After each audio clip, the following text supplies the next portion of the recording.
Caribbean सागर के बीच एक परिवार अपनी यॉट पर छुट्टियां मना रहा होता है। माँ जूलिया तैरने के लिए पानी में कूद जाती है। आराम करते समय उसे कुछ अजीब महसूस होता है, लेकिन क्योंकि आसपास कुछ दिखाई नहीं देता, वह सोचती है कि शायद उसका भ्रम होगा। कुछ सेकंड बाद वही अजीब एहसास फिर होता है। इस बार भी कुछ नजर नहीं आता, लेकिन अब वह घबरा जाती है और यॉट की तरफ तैरना शुरू करती है। तभी अचानक कोई उसकी टांग खींचने लगता है और वह मदद के लिए जोर जोर से चिल्लाने लगती है। उसकी बेटी कैसी हेडफोन लगाकर म्यूजिक सुन रही होती है, इसलिए उसे कुछ सुनाई नहीं देता। पति टॉम और बेटा बेन मछली पकड़ने में व्यस्त होते हैं। जूलिया पानी के ऊपर टिकने की कोशिश करती है, लेकिन मुंह में पानी जाने की वजह से चिल्लाना मुश्किल हो जाता है। थोड़ी देर बाद टॉम को एहसास होता है कि काफी देर से उसने जूलिया को नहीं देखा। वह यॉट पर उसे ढूंढता है और फिर अपनी पत्नी को खतरे में देख लेता है। वह बच्चों को बुलाता है, यॉट को उस तरफ ले जाता है और पानी में कूद जाता है। जल्दी से जूलिया तक पहुंचकर उसे संभालता है और यॉट की ओर तैरता है। बच्चे दोनों को ऊपर खींच लेते हैं। परिवार जूलिया को संभालता है, लेकिन जूलिया खुद को समझाती है कि शायद लहरों की वजह से ऐसा हुआ होगा।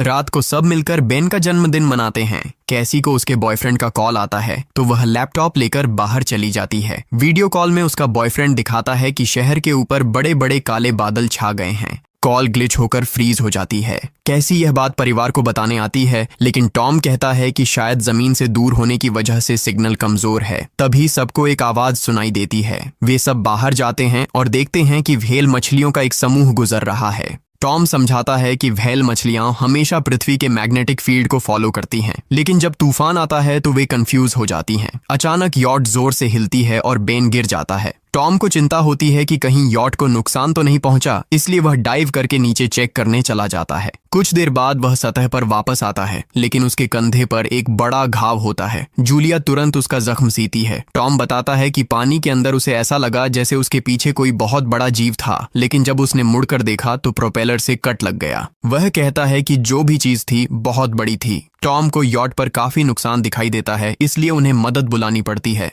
जूलिया बार बार रेडियो पर कोशिश करती है। कैसी फोन पर सिग्नल ढूंढती है, लेकिन कुछ भी काम नहीं करता। तभी कैसी को एक अजीब सा जीव दिखाई देता है और वह चिल्ला उठती है, लेकिन वह तो बस बेन होता है जो मास्क पहनकर मजाक कर रहा होता है। कुछ देर बाद यॉट पूरी तरह बंद हो जाती है और समुद्र के बीच में फंस जाती है। जूलिया रेडियो में एक आवाज सुनती है, लेकिन आवाज इतनी खराब होती है कि उसे कुछ समझ नहीं आता। टॉम परिवार को बताता है कि उनके पास सिर्फ 4 दिन का खाना पानी बचा है और अब उन्हें किसी मछली पकड़ने वाली नाव का इंतजार करना होगा। अचानक रडार पर कुछ डिटेक्ट होता है और परिवार को एक अजीब सी आवाज सुनाई देती है। सब दौड़कर बाहर आते हैं और हैरानी से देखते हैं कि कई सारे उल्कापिंड जमीन पर गिर रहे हैं। जहां जहां उल्कापिंड गिरते हैं वहां बड़े धमाके होते हैं। एक उल्कापिंड पानी में उनके पास गिरता है तो टॉम तुरंत यॉट को चलाने की कोशिश करता है। इंजन मुश्किल से चलता है, लेकिन तभी एक और उल्कापिंड उस इलाके को हिट करता है। परिवार डर के मारे एक दूसरे को कसकर पकड़ लेता है। तभी टॉम को समझ आता है कि जो आग के गोले गिर रहे हैं वे उल्कापिंड नहीं बल्कि सैटेलाइट्स हैं। उसी वक्त बेन देखता है कि यॉट से धुआं निकल रहा है। टॉम चेक करता है और कंफर्म होता है कि इंजन खराब हो गया है। हवा तेज होने लगती है तो फैमिली यॉट के अंदर छुप जाती है, बिना ये नोटिस किए कि कंपास बहुत तेजी से घूम रहा है। यॉट जोर जोर से हिलने लगती है। बेन फिर से गिर जाता है और इस बार उसे चोट भी लग जाती है। लहरें तेजी से यॉट से टकरा रही होती हैं। टॉम स्ट्रगल करके बाहर जाता है और लाइफ जैकेट्स लेकर आता है। तभी पावर चली जाती है। टॉम तुरंत पावर बॉक्स का बटन प्रेस करता है और लाइट वापस आ जाती है। उस वक्त बेन नोटिस करता है कि जूलिया की नाक से खून बह रहा है। जूलिया को चक्कर आने लगते हैं, जबकि कैसी सिंक पर जाकर उल्टी कर देती है। टॉम रेडियो ट्राई करता रहता है पर सिग्नल नहीं मिलता। अचानक एक तेज हाई पिच्ड नॉइज आती है और हवा और भी स्ट्रांग हो जाती है। जूलिया दरवाजे बंद करने की कोशिश करती है, पर एक हैच खुल जाता है और हवा खिड़कियां तोड़ने लगती है। टॉम एक फ्लेयर जलाता है और थोड़ी देर बाद अंधेरा छा जाता है।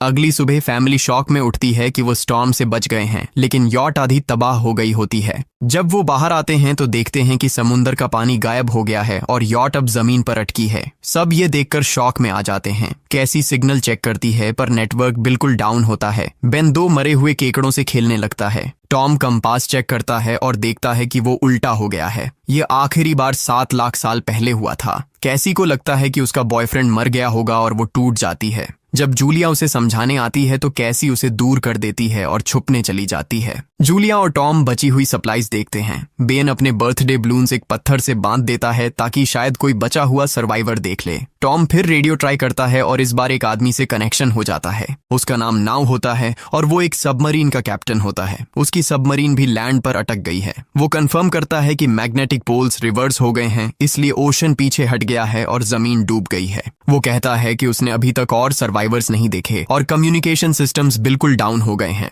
वो मजीद ये भी कहता है कि पोल्स फिर रिवर्स होंगे और शायद एक हफ्ते में समुंदर वापस आ जाएगा। वो फैमिली को वार्न करता है कि जितना हो सके ऊंची जगह चढ़ जाओ, क्योंकि जब पानी वापस आएगा तो वो बहुत खतरनाक होगा। वो बोलता है उसका पार्टनर क्रैश में मारा गया और सबमरीन में बस 3 लोगों की ही जगह है। जूलिया और टॉम उससे कहते हैं कि प्लीज हमारे बच्चों को बचा लो। वो उन्हें अपने कोऑर्डिनेट्स दे देता है। टॉम कैलकुलेट करता है कि सबमरीन तक पहुंचने में 2-3 दिन लगेंगे। वो फैमिली से कहता है आज रात अच्छे से आराम कर लो, कल सुबह हम निकलेंगे। अगली सुबह फैमिली सामान पैक कर रही होती है, तभी टॉम को पास में कुछ हिलता हुआ दिखता है।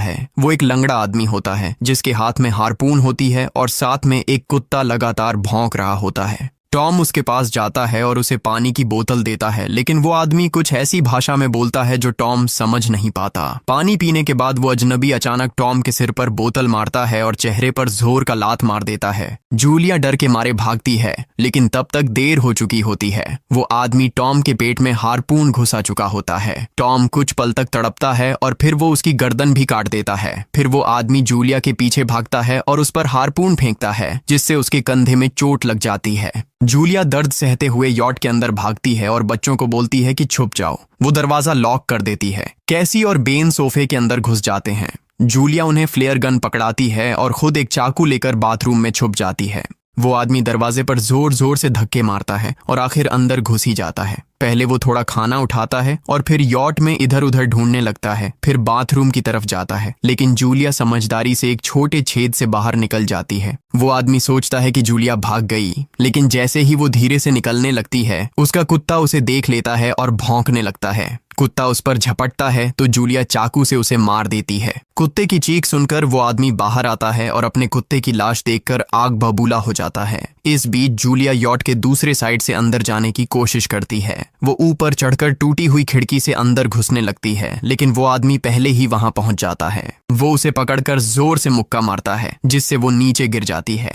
जूलिया फर्नीचर पकड़कर बचने की कोशिश करती है, लेकिन वो आदमी उसे लात मारकर दूर फेंक देता है। फिर वो उसकी कलाई पर पैर रख देता है ताकि वो चाकू छोड़ दे, और फिर उसके बाल पकड़कर उसका चेहरा जमीन पर दे मारता है और सोफे पर फेंककर उसका गला दबाने लगता है। बच्चे ये सब कुछ देख रहे होते हैं। कैसी बाहर निकलकर फ्लेयर गन चलाती है जो सीधा उस आदमी को लगती है। वो जल उठता है और यॉट में आग फैलने लगती है। बच्चे तुरंत भाग जाते हैं, लेकिन जूलिया वापस आती है। वो उसे एक किक मारकर गिराती है, मैप और बैग उठाती है और वहां से भाग जाती है। बेन और कैसी अपने पापा के पास जाकर रोने लगते हैं। जूलिया भी उनके साथ बैठ जाती है और तीनों मिलकर आंसुओं के साथ टॉम को आखिरी अलविदा कहते हैं। तभी वो डरावना आदमी फिर यॉट से बाहर निकल आता है तो फैमिली फिर से भागने लगती है। कुछ ही देर में यॉट एक बड़े धमाके के साथ उड़ जाती है। थोड़ी दूर चलने के बाद वो लोग एक छोटे से झरने के पास रुकते हैं ताकि थोड़ा आराम कर सकें। कैसी सोचती है कि शायद वो पागल आदमी उनके पास गुब्बारे देखकर आया था। ये सुनकर बेन खुद को कसूरवार मानने लगता है। जूलिया उसे समझाती है कि इसमें उसकी कोई गलती नहीं थी और सबको आगे बढ़ने को कहती है, क्योंकि वो आदमी अभी भी उनके पीछे है। रास्ते में एक छोटे तालाब के पास बेन एक मरी हुई हैमरहेड शार्क देखकर हैरान रह जाता है। तभी जूलिया नोटिस करती है कि वो आदमी फिर उनके करीब पहुंचने वाला है। सब लोग दौड़ पड़ते हैं और एक रेत के टीले से नीचे गिर जाते हैं, जहां उन्हें जहरीला कचरा दिखाई देता है। फैमिली सावधानी से उसे पार करती है और लगता है कि उन्होंने उस आदमी से पीछा छुड़ा लिया है। चलते चलते उन्हें बड़े बड़े मरे हुए सी एनिमल्स और समुंदर के नीचे जमा हुआ सारा प्लास्टिक दिखने लगता है। बेन धीरे धीरे चलने लगता है तो जूलिया समझ जाती है कि वो डिहाइड्रेशन के करीब है। वो सबको रुकने को कहती है। जब वो पानी की बोतल देखती है तो उसे झटका लगता है। बोतल में पानी लगभग खत्म हो चुका होता है। कैसी को एहसास होता है कि शायद उसने बोतल ठीक से बंद नहीं की थी। जूलिया गुस्से में चिल्लाती है कि उसकी लापरवाही की वजह से पानी खत्म हो गया। कैसी जवाब देती है, क्या फर्क पड़ता है, वैसे भी हम बचने वाले नहीं हैं। दोनों के बीच लंबी बहस होती है, फिर भी फैमिली आगे चलती रहती है। कुछ देर बाद उन्हें एक क्रैश हुआ प्लेन मिलता है। अंदर कुछ हिलता डुलता देख सब डर जाते हैं, लेकिन वो सिर्फ कुछ पक्षी होते हैं। फैमिली तय करती है कि रात यहीं प्लेन के अंदर गुजारेंगे। वो थोड़ा सा स्नैक शेयर करते हैं और जूलिया को टॉम की जैकेट में एक फैमिली फोटो मिलती है, जिसे देखकर उसका दिल टूट जाता है। कैसी पूछती है, मॉम आप और डैड की लव स्टोरी क्या थी? जूलिया मुस्कुराकर बताती है, टॉम हॉस्पिटल में मेरा पेशेंट था। फिर एक दिन उसने फूल और एक प्यारी सी कविता देकर अपना प्यार जताया था। रात के बीच में कैसी प्लेन से बाहर जाती है, तभी वो डरावना आदमी उसे पीछे से पकड़ने की कोशिश करता है, लेकिन जूलिया अचानक पीछे से उस पर टूट पड़ती है और बार बार चाकू से वार करके उसे मार देती है। कैसी अपनी माँ को गले लगाकर शांत करती है। अगली सुबह उस आदमी की लाश पर कीड़े गुंड पड़े होते हैं। फैमिली नोटिस करती है कि उसके शरीर पर कई काटने के निशान हैं, मतलब इस एरिया में कोई खतरनाक जीव छिपा हुआ है। जैसे ही वो लोग वहां से निकलते हैं, केकड़े उसके मुंह से बाहर निकल आते हैं। कुछ घंटों बाद जूलिया और कैसी मैप देख रही होती हैं, लेकिन बेन धीरे से आगे निकल जाता है। जूलिया चिल्लाती है, रुक जाओ, लेकिन बेन एक तालाब में झुककर पानी पीने लगता है। जूलिया तुरंत उसे खींचकर बाहर निकालती है और समझाती है कि अनजान पानी उसे बीमार कर सकता है। धूप बहुत तेज हो जाती है तो फैमिली अपने सिर कपड़ों से ढक लेती है। बेन को चक्कर आने लगते हैं, तभी उन्हें कुछ पुराने कुर्सियां मिलती हैं और जूलिया कैसी उनसे एक टेम्पररी शेल्टर बना लेती हैं। जूलिया बेन को इंजेक्शन लगाती है और तय करती है कि वो रात वहीं बिताएंगे। सुबह जूलिया एक अजीब सी आवाज सुनकर उठती है। बाहर जाकर देखती है तो क्रैब्स का एक बड़ा झुंड उनकी तरफ आ रहा होता है। वो तुरंत बच्चों को उठाती है और तीनों भागना शुरू कर देते हैं। भागते भागते उन्हें एक बड़ा कार्गो शिप दिखाई देता है। वहां 3 क्रू मेंबर्स जिंदा होते हैं। एक औरत उनकी मदद करना चाहती है, लेकिन बाकी 2 आदमी मना कर देते हैं और तीनों फैमिली को बाहर छोड़कर कंटेनर लॉक कर लेते हैं। क्रैब्स पास आ जाते हैं। जूलिया बच्चों को कंटेनर के ऊपर चढ़ाती है। खुद जब चढ़ने लगती है तो क्रैब्स उसके पैर को जोर से काट लेते हैं। बच्चे उसे खींचकर ऊपर चढ़ाते हैं, नहीं तो वो नीचे गिर जाती। कंटेनर के एक छेद से आधे क्रैब्स अंदर घुस जाते हैं। क्रू मेंबर्स फायरिंग शुरू करते हैं, लेकिन क्रैब्स उन पर हावी हो जाते हैं और दोनों को मार डालते हैं। आखिरी आदमी छत के होल तक पहुंचता है, लेकिन क्रैब्स उसे भी नीचे खींच लेते हैं और वो भी मर जाता है। जूलिया अपने जख्म पर पट्टी बांधती है और बेहोश हो जाती है। कुछ देर बाद जब वो उठती है तो खुद को रेत के तूफान के बीच अकेली पाती है। वो घबराकर बच्चों को ढूंढने लगती है। एक मरी हुई औरत का हथियार उठाती है और जोर जोर से चिल्लाती है। कैसी उसकी आवाज सुनकर लौट आती है और बताती है कि वो और बेन मदद ढूंढने गए थे, लेकिन कोई नहीं मिला। फिर दोनों बेन से मिलते हैं, जिसे एक खुला कंटेनर मिलता है जहां वो तूफान खत्म होने तक रुक सकते हैं। जूलिया टॉम का लाइटर निकालती है और अपने जख्म को जलाकर बंद करती है, जो बेहद दर्दनाक होता है। तूफान थमने के बाद उन्हें एक और कंटेनर मिलता है जिसमें बहुत सारी पानी की बोतलें होती हैं। बॉडीज चेक करते वक्त उन्हें एक रेडियो और एक गन भी मिलती है। जूलिया नाव से संपर्क करती है और बताती है कि मैप खो गया है। इस पर नाव बताता है कि उन पर आर्थ्रोपॉड्स ने हमला किया था। वो अबिस के जीव हैं जो ऑक्सीजन की वजह से पूरी तरह पागल हो चुके हैं। अब नाव फैमिली को जल्दी करने को बोलता है, क्योंकि उसके इंस्ट्रूमेंट्स ने कैलकुलेट किया है कि समुद्र उम्मीद से ज्यादा जल्दी वापस आएगा और उनके पास सिर्फ कुछ घंटे बचे हैं। वो एक फ्लेयर शूट करता है और फैमिली उस दिशा में चलना शुरू करती है। लंबी वॉक के बाद फैमिली को एक टूटा हुआ टॉयलेट मिलता है जिसमें बेन पेशाब करता है। अब वो लोग आखिरकार सबमरीन को पास ही देख लेते हैं, लेकिन वहां पहुंचने के लिए उन्हें एक बड़ा चट्टानी रास्ता पार करना होगा। जैसे ही वो रास्ते से गुजरते हैं, दीवारें हिलने लगती हैं और पत्थर गिरने लगते हैं, जिससे एक भयानक रॉक स्लाइड हो जाता है। जूलिया तुरंत अपने बच्चों को साइड में धक्का देती है और खुद भी पीछे हट जाती है ताकि कुचली न जाए। अब एक पत्थर की दीवार उनके बीच आ गई है। जूलिया बच्चों से कहती है कि वो बिना उसके आगे बढ़ जाए, लेकिन कैसी मना करती है और जोर देती है कि उसकी माँ को चढ़ने की कोशिश करनी चाहिए। बहुत बहस होती है और चिल्लाने के बाद जूलिया वादा करती है कि वो बाद में अपने बच्चों को ढूंढ लेगी। मजबूर होकर कैसी अपने भाई को खींचकर आगे ले जाती है।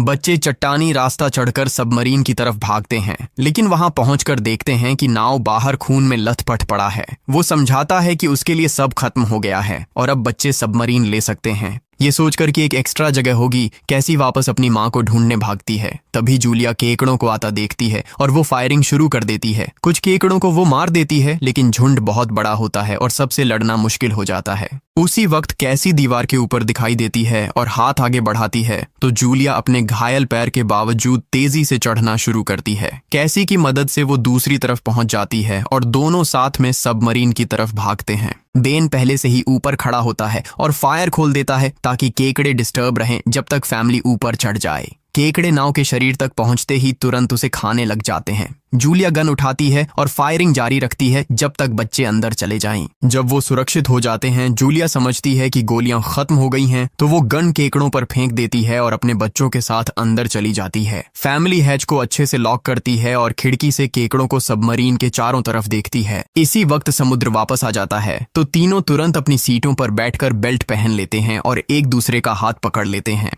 तेज लहरें सबमरीन को जोर जोर से इधर उधर फेंकना शुरू कर देती हैं, जिससे जूलिया को पूरी जर्नी के विजन दिखने लगते हैं और कैसी उल्टी कर देती है।